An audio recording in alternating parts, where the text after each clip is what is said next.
Astro Ravi நேயர்கள் அனைவருக்கும் அன்பான வணக்கங்கள். நான் பாரம்பரிய ஜோதிடர் பா. ரவிக்குமார்.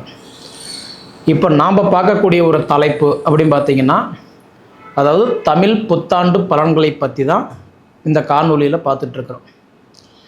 நிகழும் மங்களகரமான பரபவ வருடம் சித்திரை மாதம் 1ஆம் தேதி செவ்வாய்க்கிழமை அதிகாலையில், அதாவது 5:58 இந்த புத்தாண்டு பிறக்கப்படுதுங்க. 14ஆம் தேதி ஏப்ரல் மாதம் 2026 வருடத்தில், அதாவது பார்த்திங்கன்னா சதய நட்சத்திரம் 3ஆம் பாதத்தில், கும்ப ராசியில், மீன லக்னத்தில், ராகுவுடைய திசையில் 315 டிகிரியில் தான் இந்த வருடம் பிறக்கப்படுதுங்க.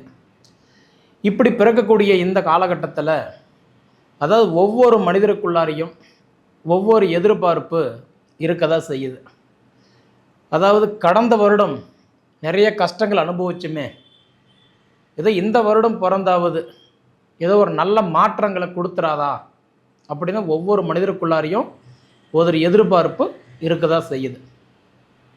அப்போ வருட கிரகன் எடுத்துக்கக்கூடிய சனி பகவான், குரு பகவான், ராகு, கேது, இந்த 4 கிரகங்கள் இந்த வருஷத்தில் என்னென்ன மாற்றங்களை கொடுக்க போகிறாரு அதை பற்றி தான் இந்த காணொலியில் பார்த்துட்ருக்குறோம். பொதுவாகவே காய்ச்ச மரம் தான் கல்லடிப்படும் சொல்லுவாங்க இல்லைங்களா? ஒரு மரம் பழம் பழுத்து தொங்கினா தான் 4 பேர் கல் எடுத்து அடிக்க செய்வாங்க. இதை நான் ஏன் சொல்கிறேன்னா, இந்த பராபவ வருடத்தில் பார்த்திங்கன்னா இந்த 4 கிரகமே இந்த வருடம் பிறக்கும்போது தன்னோட சொந்த நட்சத்திரத்திலேயே பிறக்கப்பட்ட காலம் இருக்குது. பார்த்திங்களா? அற்புதமான காலம். முதல்ல பார்த்திங்க அப்படின்னா, குரு பகவான் தன்னுடைய சொந்த நட்சத்திரத்திலேயே இந்த வருடம் பிறக்கும்போது தன் சொந்த நட்சத்திரத்திலே வராரு. கிட்டத்தட்ட அதாவது பார்த்திங்கன்னா 66 நாள் வராரு. இந்த 66 நாள்ன்றது அதாவதுன்றது 18ஆம் தேதி ஜூலை மாதம் 2026 வரைக்கும் அவர் பார்க்கும்போது தன்னோட சொந்த நட்சத்திரத்திலே வரார். ஆனி மாதம் 4ஆம் தேதி வரை. அப்போ சித்திரை 1லிருந்து ஆனி மாதம் 4ஆம் தேதி வரை குரு பகவான் தன் சொந்த நட்சத்திரத்திலேயே பிறக்கக்கூடிய ஒரு தருணம், ஒரு அற்புதமான தருணம். அதுக்கு அடுத்தபடி பார்த்தா சனி பகவான் இன்றைக்கி பொதுவாக மீன ராசியில் உட்காந்துருந்தாலும் அந்த சனி பகவான் பார்க்கும்போது உங்களுக்கு 344 டிகிரியில், அதாவது மீன ராசியில் உத்திரட்டாதி நட்சத்திரம் 3ஆம் பாதத்தில் தன்னோட சொந்த சாரம் வாங்கி வந்துட்டுருக்கிறார். இது பார்த்திங்க அப்படின்னா 33 நாட்கள். அதாவதுன்றது சொல்லும் அப்படின்னா, இன்றைக்கி சனி பகவான் வரக்கூடியது 16ஆம் தேதி மே மாதம் 2026 வைகாசி மாதம் 2ஆம் தேதி வரைக்கும் சனி பகவான் தன் சொந்த நட்சத்திரத்திலே வரார். சரிங்களா? குரு பகவான் பார்த்தா தன் சொந்த நட்சத்திரத்தில் 66 நாள் வராரு. சனி பகவான் பார்த்தா இன்றைக்கி அதில் பாதி 33 நாட்கள் சொந்த நட்சத்திரத்தில் வராரு. ராகு பகவான் பார்த்தீங்க அப்படின்னா, அதாவதுன்றது 313 டிகிரியில் இன்றைக்கி பார்க்கும்போது கும்ப ராசியில் அவருடைய சொந்த நட்சத்திரம்னு சொல்லக்கூடிய சதய நட்சத்திரம் 2ஆம் பாதத்தில் ராகுடைய சாரம் வாங்கி கிட்டத்தட்ட அதாவது 3ஆம் தேதி 8வது மாதம், அதாவது ஆகஸ்ட் மாதம் 2026, அதாவது ஆடி மாதம் 18ஆம் தேதி வரை 112 நாட்களுக்கு தன்னோட சொந்த நட்சத்திரத்திலே வராரு. அதுக்கப்புறம் பார்த்திங்கன்னா இந்த ராகு கேது பயிற்சி அப்படின்றது பொதுவாக பார்க்கும்போது எப்போ ஆகுதுன்னா 2026 வருடம் டிசம்பர் மாதம் 7ஆம் தேதி. சரிங்களா? கார்த்திகை மாதம் 21ஆம் தேதி தான் ராகு கேது பயிற்சி ஆகுது.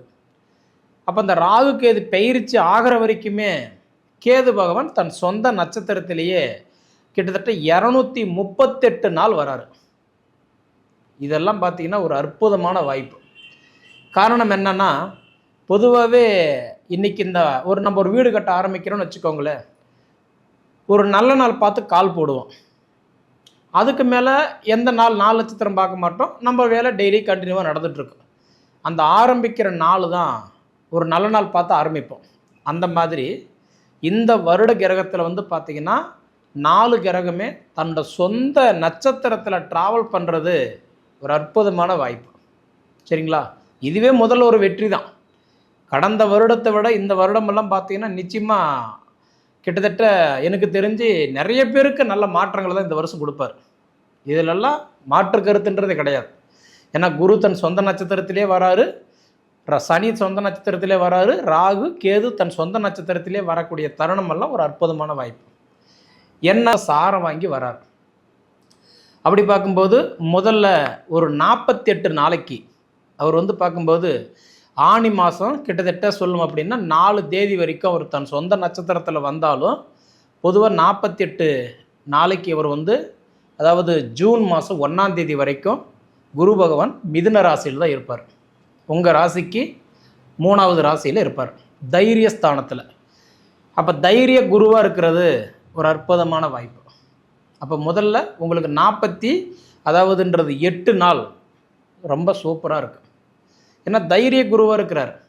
அதனால் எப்படியாப்பட்ட ஒரு காரியமாக இருந்தாலும் தன்னம்பிக்கை கொடுத்துருவார். முடியும், நீங்கள் இறங்கி வேலை செய்யுங்க, நல்லது நடக்கும், நான் இருக்கிறேன்னு சொல்லி உங்களுக்கு சப்போர்ட் பண்ண ஆரம்பிச்சிருவார். அதனால் தைரிய குரு உங்களுக்கு நல்ல பலன்களை மட்டும் தான் கொடுப்பார்.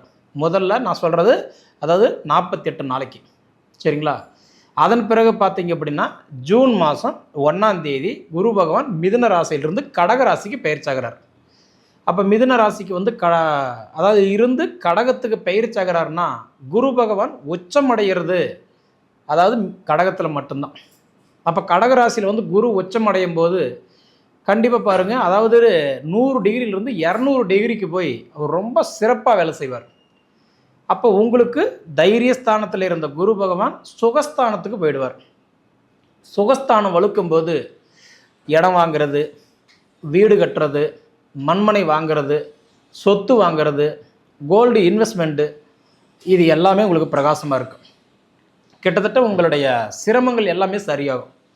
எப்படி பார்த்தாலும் அடுத்தது உங்களுக்கு வந்து ஒரு 152 நாள் குரு பகவான் மிதுனத்திலிருந்து கடகத்துக்கு போயிட்டார்னா, அதாவது 152 நாள். அப்படி பார்த்தீங்கன்னா உங்களுக்கு கிட்டத்தட்ட ஒரு 4.5 மாதம் குரு பகவான் உங்களுக்கு சுகஸ்தானத்தில் போயிடுவார். அப்படி போகக்கூடிய நேரத்தில் தான் இந்த அசையா சொத்துக்கள் சம்மந்தப்பட்ட பிரச்சனையெல்லாம் சரியாகிறது. சரிங்களா? அடுத்தது வந்து பார்த்தீங்க அப்படின்னா குரு பகவான் வந்து 30ஆம் தேதி 10வது மாதம் 2026 ஐப்பசி 13ஆம் தேதி அன்னைக்கு சிம்ம ராசிக்கு அதிசாரம் வாங்கி போகிறார். அப்படி போயிட்டார்னா கிட்டத்தட்ட ஒரு 44 நாள் உங்களுக்கு 5ஆம் இடத்துல புத்திரஸ்தானத்தில் உட்காந்துருவார். அப்போ மேசராசிக்காரங்களுக்கு மேக்சிமம் புத்திரஸ்தானத்துக்கு அதிபதி யாருன்னா சூரியன் தான், சிம்மராசி தான்.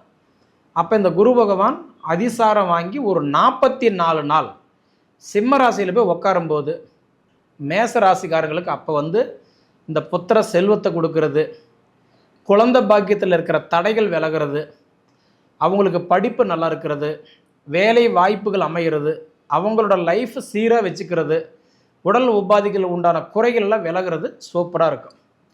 இதை நான் உங்களுக்கு பிரித்து டேட்டா சொல்கிறேங்க. நீங்கள் முடிஞ்ச இது வந்து வீடியோ சேவ் பண்ணி வச்சுக்கோங்க, இல்லை நீங்கள் எழுதி கூட வச்சுக்கோங்க. சரிங்களா? நான் சொல்கிறது சித்திரை 1ஆம் தேதியில் இருந்து, அதாவதுன்றது பார்க்கும்போது வைகாசி 18 வரைக்கும் 48 நாள் அவர் வந்து மிதுன ராசியில் இருந்து தைரியஸ்தானத்திலிருந்து நல்லது பண்ணுவார். அதாவது ஜூன் மாதம் 1ஆம் தேதி அவர் வந்து குரு பெயர்ச்சாகிறார். வைகாசி 18ஆம் தேதி குரு வந்து பெயர்ச்சாகிறார். அப்போ கடகத்துக்கு போய் 152 நாளைக்கு அவர் வந்து கிட்டத்தட்ட ஒரு 4.5 மாதம் உங்களுக்கு வந்து அதாவது சுகஸ்தானத்தில் போய் அசையா சொத்துக்கள் சம்மந்தப்பட்ட வேலைகள் எல்லாம் சூப்பராக கண்டிப்பாக சப்போர்ட் பண்ணுவார். அடுத்தது வந்து பார்க்கும்போது நான் என்ன சொல்லியிருந்தேன், குரு அதிசாரமாகக்கூடிய காலம் வந்து பார்க்கும்போது ஐப்பசி 13ஆம் தேதி சிம்ம ராசிக்கு போய் ஒரு 44 நாள் இயல்பு நிலையில் இருப்பார் புத்திரஸ்தானத்தில்.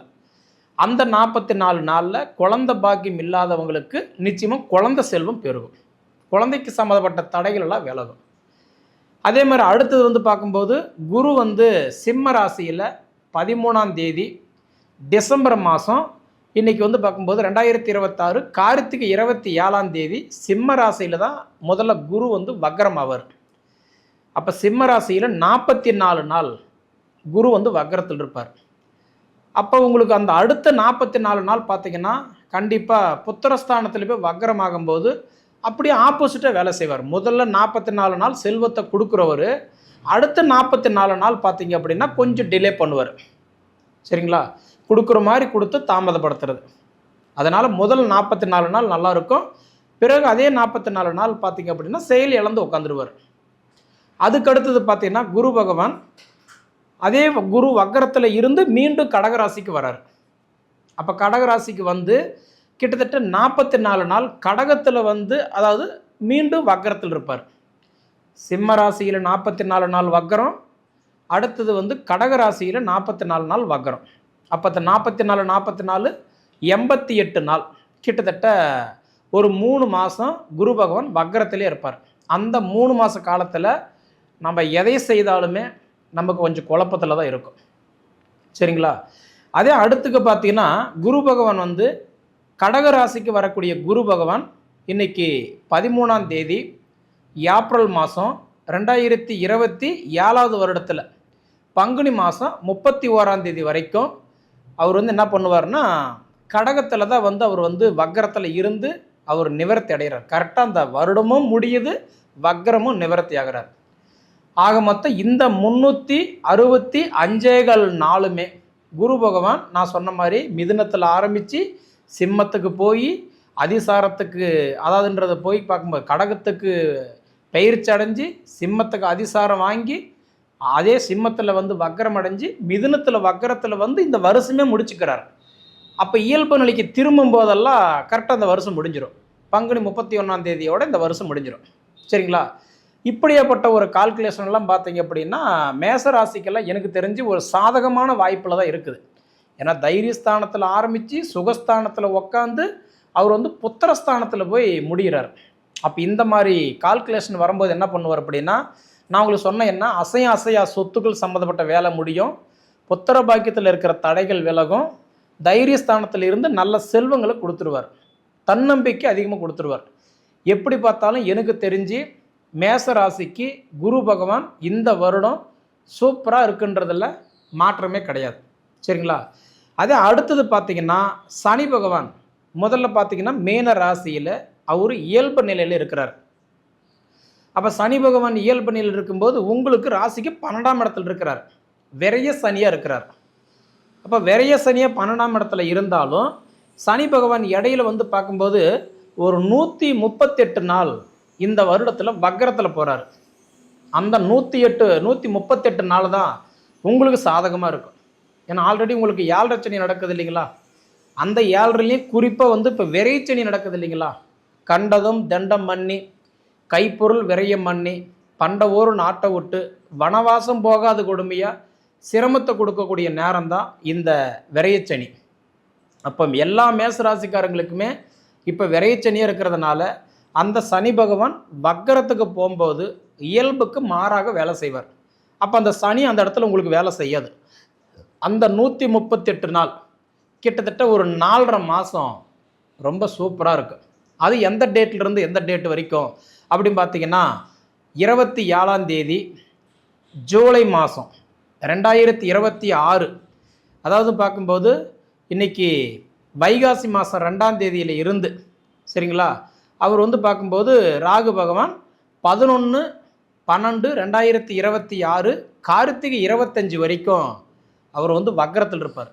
அப்போ நான் சொன்ன டேட் என்ன அப்படின்னு பார்த்தீங்க அப்படின்னா வைகாசி 2ஆம் தேதியிலிருந்து கார்த்திகை 25ஆம் தேதி வரைக்கும் சனி பகவான் வக்ரத்தில் இருப்பார். அந்த டேட்டில் தான் உங்களுக்கு நிச்சயமாக பொன்னும் பொருளும் பேரும் புகழும் செல்வாக்கு அந்தஸ்து கௌரவத்தை கொடுப்பார். அதுக்கு முன்னாடி எப்படின்னா மதுனு மேலே இருக்கிற போன தான். ஏன்னா மேசராசிக்காரங்களுக்கு தான் இப்போ வந்து 7 சனி நடக்குது இல்லையா? 7 சனி சனி பகவான் இயல்பு நிலையில் இருக்கும்போது நிச்சயமாக தொழில் ரீதியாக தடைகள் இருக்கும், உடல் உபாதிகள் கண்டிப்பாக இருக்கும், பணம் கண்டிப்பாக லாக்காகி நிற்கும், அதுபோக குடும்பத்தில் இருக்கிறவங்களுக்குள்ளார மனஸ்தாபங்கள் சங்கடங்கள் இருக்கும். பொதுவாகவே எதை சாப்பிட்டா நம்ம பெத்தம் தெளியுமோ அப்படின்ற மாதிரி இருக்கும். அப்போ நான் சொல்கிற டேட்டு வந்து கரெக்டான்றது வைகாசி 2ஆம் தேதியிலிருந்து, அதாவதுன்றது வந்து பார்க்கும்போது கார்த்திகை 25ஆம் தேதி வரை இந்த 138 நாள் சனி வக்கரத்தில் போகும்போது தான் உங்களுக்கு நல்லது பண்ணுவார் சனி பகவான். சரிங்களா? அடுத்தது உங்களுக்கு ராகு பகவான் அப்படின்னு எடுத்துக்கிட்டிங்கன்னா, பொதுவாகவே உங்களுக்கு ராகு பகவான் இருக்கக்கூடிய இடம் உங்கள் ராசிக்கு 11ஆம் இடத்துல. ராகு பொறுத்த வரைக்கும் அவருக்கு நிழல் கிரகம், சாயா கிரகம், வக்கர கிரகம். அப்போ ராகு கேது பொறுத்த வரைக்கும் அவருக்கு வீடு கிடையாது. அவர் எப்பயுமே ரிபேஸில் தான் சுற்றுவார். அந்த ராகு வந்து பார்த்திங்கன்னா ராகுவுடைய பார்வை 3, 7, 11ஆம் இடம் பார்ப்பார். அப்போ கும்பத்தில் இருக்கக்கூடிய ராகு 3ஆம் இடமா தனுசு ராசியும், 7ஆம் இடமா சிம்ம ராசியும், 11ஆம் இடமா உங்கள் மேச ராசி தான் பார்க்குறாரு. அதனால் கிட்டத்தட்ட 2026 வருடம் டிசம்பர் மாதம் 7ஆம் தேதி வரைக்கும் ராகு உங்களை தான் பார்த்துட்டு இருப்பார். உங்கள் ராசியை 11ஆம் இடமா பார்ப்பார். அதனால் ராகு கேதுடைய பயிற்சி இந்த வருடம் உண்டு. சரிங்களா? டிசம்பர் 7ஆம் தேதி ஆகுது. அது வரைக்கும் ராகுவுடைய பார்வை உங்களுக்கு நல்லா இருக்குது. கிட்டத்தட்ட சொல்லும் அப்படின்னா இந்த ராகுவுடைய பார்வை காலம் உங்களுக்கு ஓரளவுக்கு நல்லாவே சப்போர்ட் பண்ணும். எத்தனை நாள்னு பார்த்தீங்கன்னா 238 நாள் உங்களுக்கு ராகு பகவானும் கண்டிப்பாக உங்களுக்கு நல்லது பண்ணுவார். அடுத்தது பார்த்தீங்கன்னா கேது பகவான் தன்னோட சொந்த நட்சத்திரத்திலேயே கரெக்டான்றது சித்திரை 1ஆம் தேதி ஆரம்பித்து கிட்டத்தட்ட கார்த்திகை 21ஆம் தேதி வரைக்கும் அவர் வந்து தன்னோட சுய நட்சத்திரத்திலேயே வந்துட்டு இருக்கிறதுனால உங்களுக்கு அதுவும் பார்த்தீங்கன்னா புத்திர ஸ்தானத்தில் இருக்கிறதுனால ஒரு சிலருக்கு வந்து பொதுவாக மாத பலன் எடுத்துக்கிட்டிங்கன்னா சிம்மராசி உட்காந்துருக்கிற இடம் நல்லா இல்லை. ஆனால் வருட பலன் என்ற அடிப்படையில் எடுத்துக்கிட்டிங்கன்னா உங்களுக்கு கேது வந்து 5ஆம் இடத்துல இருக்கிறதுனால அதுவும் தன் சொந்த நட்சத்திரத்திலேயே வரதுனால இந்த பூர்வீக சார்ந்த கடன், தொழிலில் இருக்கிற சங்கடங்கள், சுற்றி இருக்கக்கூடிய கருத்து வேறுபாடுகள், அடுத்த கட்டத்துக்கு நம்ம மூவ் பண்ணலாமா, மேற்கொண்டு இருக்கிற இந்த சங்கடங்கள் சரியாகுமா, இதையெல்லாம் போகட்டுங்க. இந்த வருஷத்தில் எனக்கு கல்யாணம் நடக்குமா, குழந்தை பாக்கியம் கொடுக்குமா, இந்த வருஷத்துலையாவது நான் சொந்த வீட்டில் நான் உட்காரணும்னா, எனக்குன்னு உண்டான ஒரு பொண்ணு பொருள் வண்டி வாகனம் ஆபரணங்கள் வாங்கி ஏதோ 4 பேர்த்துக்கு நல்லா வாழ்ந்து காட்டுவனா அப்படின்ற ஒரு கேள்வி இருக்கக்கூடிய மேசராசிக்காரங்களுக்கு நான் நிச்சயமாக சொல்கிறேன், இந்த வருடம் மேசராசிக்கு ஒரே ஒரு பிரச்சனை மட்டும்தான் நான் சொல்லியிருந்தேன். அதாவது 7.5 சனி, அதுலேயும் குறிப்பாக விரைய சனி. அந்த விரைச்சனி இருந்தாலும் இடையில நான் சொன்ன மாதிரி 138 நாள் நல்லா இருக்குது பார்த்தீங்களா. இந்த டைமில் மற்ற கிரகங்கள் எல்லாம் உங்களுக்கு ஃபேவராக இருக்கும்போது இந்த தொழிலில் தடைகள் விலகும், குடும்பத்தில் இருக்கிற சங்கடங்கள் விலகும். நீங்கள் அடுத்த கட்டத்துக்கு போகக்கூடிய ஆப்ஷன் இந்த டேட்டில் நீங்கள் முடிவு பண்ணுங்கள், அந்த காரியம் நிற்காத நடக்கும். சரிங்களா? இது பொது பலனு தான். சரிங்களா? இண்டிவிஜுவலாக உங்கள் ஜாதகம் நல்லா இருக்கான்றதை மட்டும் நீங்கள் ஒரு தடவை பார்த்துக்கிடுங்க. சரிங்களா? சரி நேயர்களே, அதாவதுன்றது நம்ம சேனலை சப்ஸ்கிரைப் பண்ணாதவங்க சப்ஸ்கிரைப் பண்ணிக்கோங்க, உங்கள் நண்பர்களுக்கு ஷேர் பண்ணுங்கள், சொல்ல வர வேண்டிய விஷயத்தை கமெண்ட் பாக்ஸில் பதிவு பண்ணுங்கள். உங்கள் பொண்ணான நேரத்தை ஒதுக்கி இவ்வளவு நேரம் என்னோட காணொலியை நீங்கள் முழுமையாக பார்த்ததுக்கு மனசிலிருந்து கேட்டுக்கிறனுங்க. நன்றி.